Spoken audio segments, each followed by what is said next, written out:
napakaraming mag-move ng E4.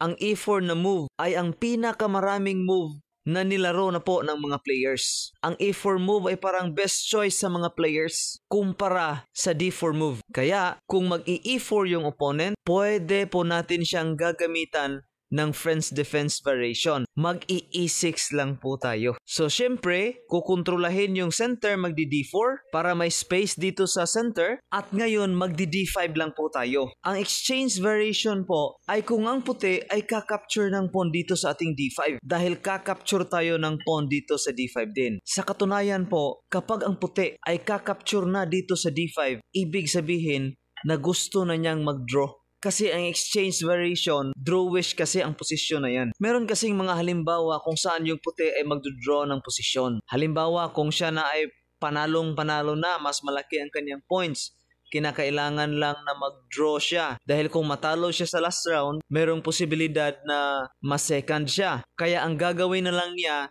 ay isang draw na lang, panalo na siya. Kaya posible na dito siya kakapture sa D5 para gusto niyang mag-draw. Ipapakita ko ngayon bakit ito draw at meron din akong ideya sa exchange variation kung saan merong atake at exciting ang laro. Panoorin po natin ang linyang yan mamaya. So dito, pawn takes D5, magna-knight F3 agad yung puti. Sa strategy na nalalaman natin, knight before bishop. Kaya knight, may control sa center, depensado yung pawn sa D4, at ready to castle na yung puti kapag pupunta yung bishop dito sa D3. Yan ang mga ideya ng puti. So ngayon, ang ideya po natin dito ay magna-knight to C6 lang. Kasi kadalasan ng mga players dito ay magna-knight to F6, pagkatapos magbi-bishop to D3, may atake sa king side dahil kapag mag-castle, meron na siyang atake. At dito tayo ay magbi-bishop to D6 din. Hindi ba symmetrical? Drawish ang posisyon. Kung magka-castle, castle lang din po tayo. Pag magbi-bishop to G5, magbi-bishop G4 lang din yung itim. Pag mag-knight B dito,